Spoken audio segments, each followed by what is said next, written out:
Hey guys, Modelling Weekly here. Today I'll be fully building, painting and weathering Eduard's fairly new MiG-21 Fishbed in 72nd scale. The kit's been out for a few years now, though it has some absolutely fantastic details and fits really nicely, so let's get straight into the unboxing segment. Enjoy! As the kit is of the Profi Pack variety, the box contains a very nice array of bonuses. Aside from the instructions, decals and plastic parts, the kit also includes some very nice photo-etched parts for the cockpit and various other elements, as well as a masks set that features masks for the cockpit glass and various green areas on the aircraft. I also decided to pick up an additional photo-etched fret, as this featured some very nice engine details.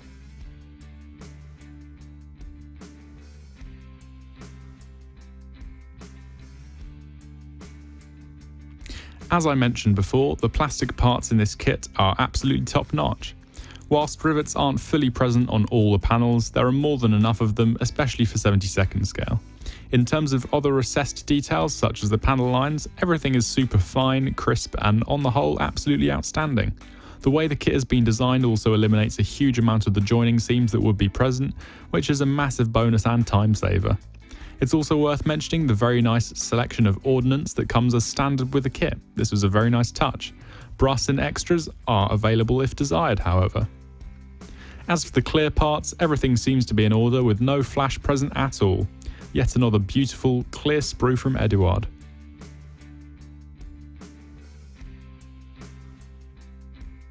The decals included in this particular boxing are of the slightly older Eduard variety, lacking the removable cover film featured in my previous video.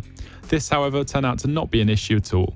As for the photo etch included in the kit, everything looks good here too.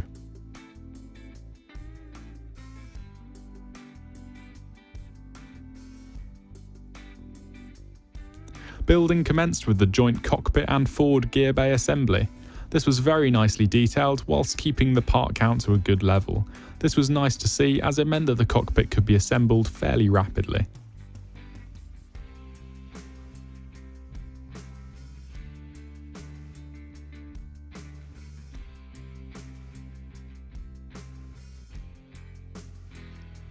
Mr. Colour C13 was utilised as the primary interior shade for this kit. It was diluted to about 2 parts paint to 1 part thinner and sprayed through my 0.15mm Harder & Steenbeck Infinity at about 20 psi.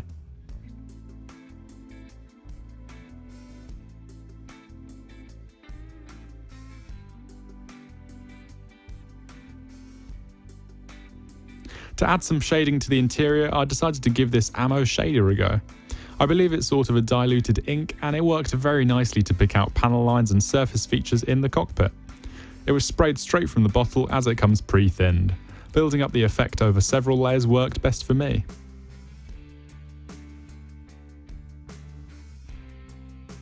I'd just like to quickly take a moment to thank my channel members here on YouTube, listed on the screen now. Your support is absolutely invaluable and massively helps to keep the channel running. Thank you all so much. If you'd like to find out more about what being a channel member entails, click the join button down below for more info. Anyway, let's get back to the build. Certain cockpit elements were then picked out with other colours such as aluminium as seen here, and after this it was on to coloured photo etch. All the photo etch featured in this kit was fixed in place using a rubber infused black CA glue from VMS, a product that has really grown on me recently. The rubber really gives it a nice level of flexibility and helps to reduce the brittle nature of dried CA glue. It was first squeezed onto some greaseproof paper and then applied with a toothpick.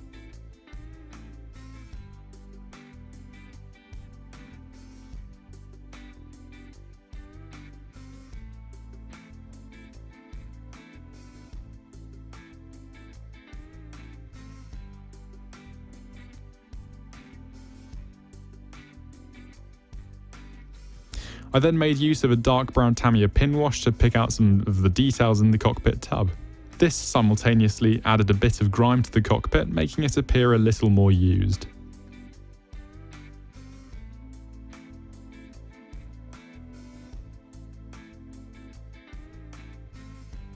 Now time for the jet exhaust section. This featured some unwanted detail that would be replaced by photo etch, so a Dremel was used to get rid of this. The photo etch itself was bent into shape, making use of both the part itself and a similar diameter pen to bend the ends around. With a little bit of work, the part was glued into place with a nice curved shape.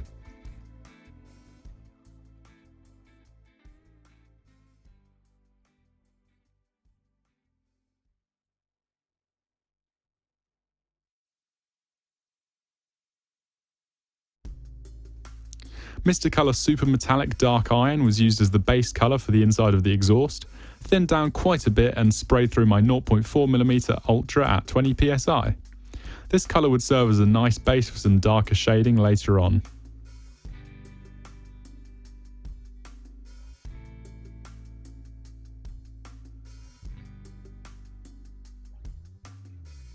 Bieco Metal Colour Gunmetal was used to add some banding discoloration to the inside of the jet exhaust.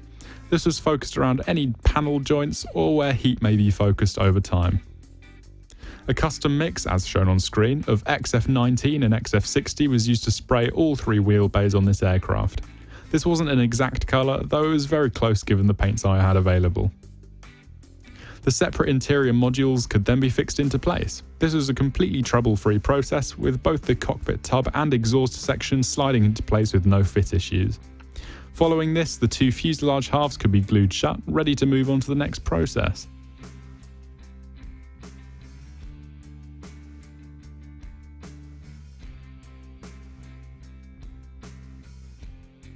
Gluing the two wing halves together was easy and trouble-free, and following this I was able to add the rear landing gear bay section.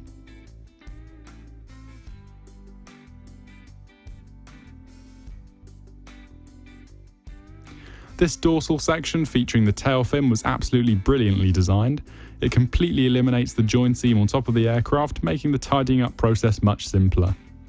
Now that's what was missing. For some reason the instructions suggest adding the pilot seat at this stage, which was slightly odd. It was sprayed up using Tamiya XF25 with various other shades of grey used to pick out the details. The photo etch belts were again added with rubberized CA glue, and following this the seat was slotted cleanly into place.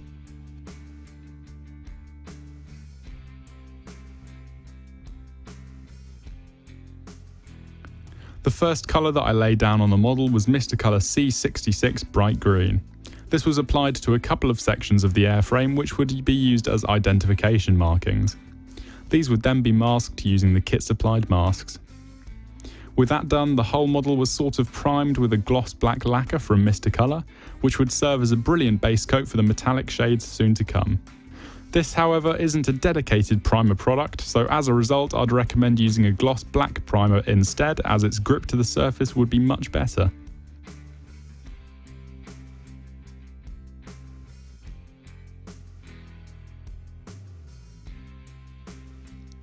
The base metallic shade that I used for this model was Mr. Colour Super Metallic Superfine Silver, as prompted in the instructions. This was diluted to about 50% with Mr. Colour Leveling Thinner and sprayed at 20 psi through my 0.4mm Ultra. I made sure not to overdo the spraying at this stage, as a fully opaque coat would sort of override the gloss black primer to a certain level.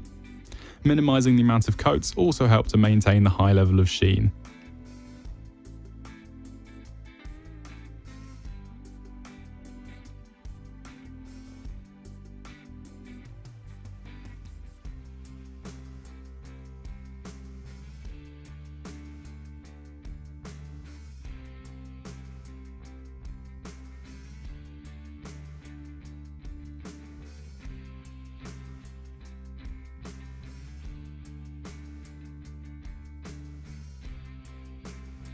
Following the spraying of the main colour, some panels were masked off and sprayed with super metallic titanium, a very similar yet slightly lighter shade.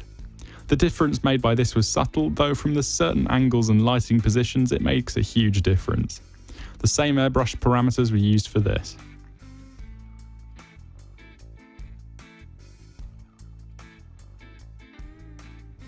Then I did the same thing as with the titanium, except this time with some super metallic iron to give some variety.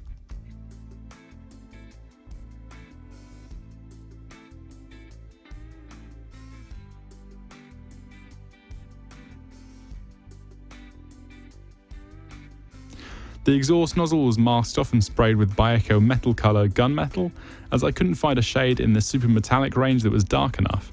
This, however, worked surprisingly well. Some banding was then added to the panel lines and edges of the nozzle using Baeco jet exhaust, which is a slightly darker shade. Following this, heat damage was imitated using clear blue and orange Tamiya acrylics.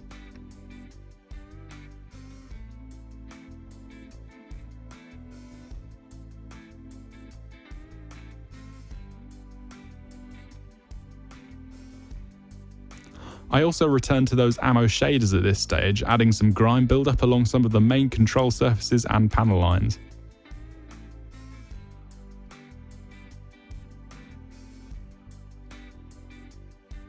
All the paintwork was finally sealed in with Mr. Colour GX100 gloss varnish, which is without a doubt one of the best gloss varnishes available in modelling. This was sprayed fairly wet, so to speak, allowing it to even out using the levelling thinner that it was thinned with.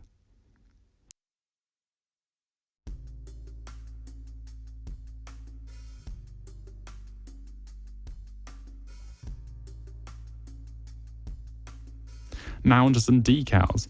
These are applied and fixed in place using my classic combo of microset and sole applied with a sturdy brush. I made use of multiple coats of microsole in order to ensure that the decals would conform to all the rivets nicely.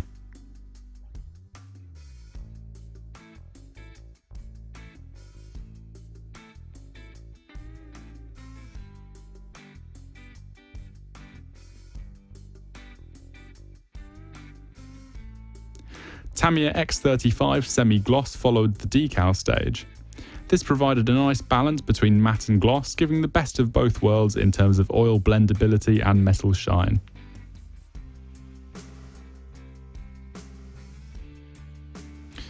Weathering was commenced by turning Abteilung 502 industrial earth into a heavily thinned wash.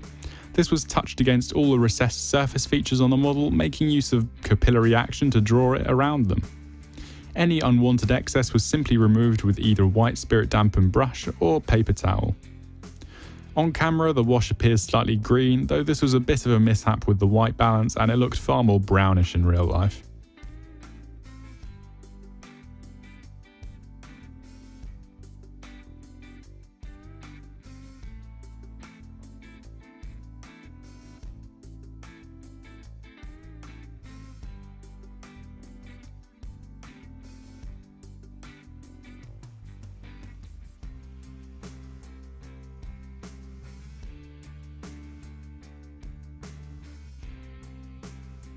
Some extra heat damage was imitated towards the rear of the aircraft by blending some darker oils into the edges of the panels.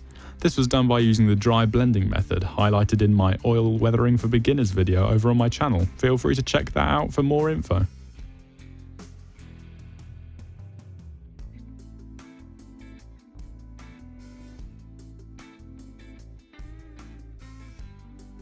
And with the weathering complete, a final sealing layer of X35 was applied in the same fashion as last time.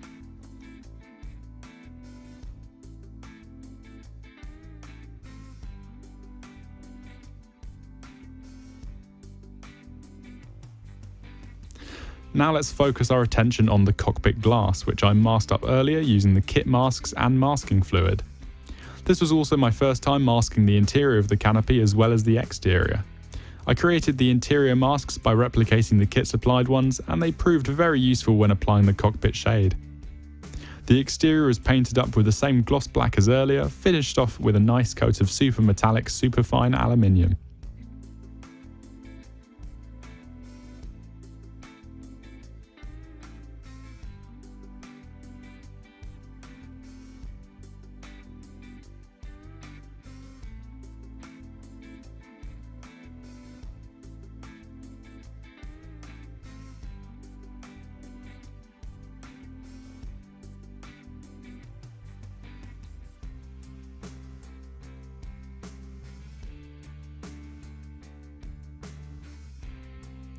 Following the fitting of the nose cone, I moved on to the landing gear and armaments. The same gear bay shade as last time was remixed and used here, sprayed directly onto the plastic as there was really no need for a primer coat. That was it for the forward gear, however the rear landing gear was slightly more involved. Photo-etched wires and control lines were added using both components from the kit-supplied photo-etch fret, as well as the extra fret that I bought separately. These were fixed very carefully and gradually, securing points of them progressively with CA glue as I worked my way along them. The brass was really nice to work with as it bent into shape perfectly and offered very little resistance to the tweezers.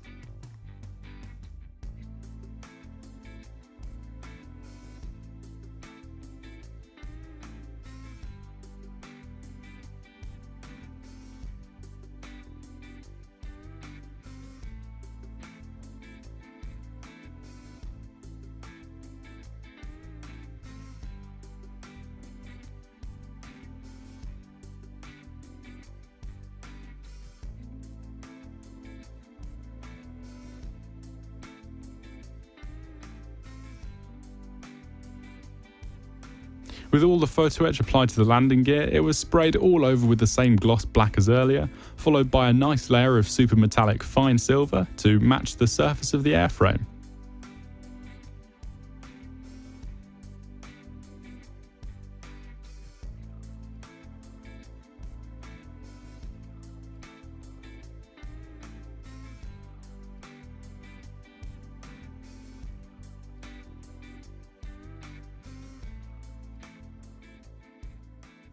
At this point, I added all of the gear bay doors, which were painted in the same style as already shown.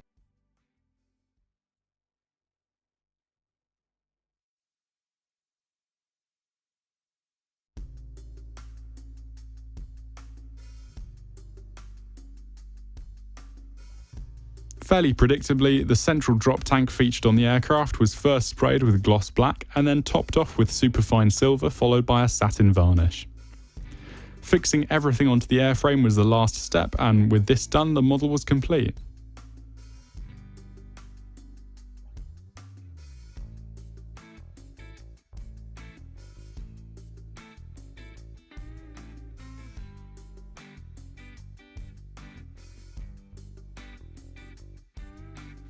So here is the model at a stage I call complete.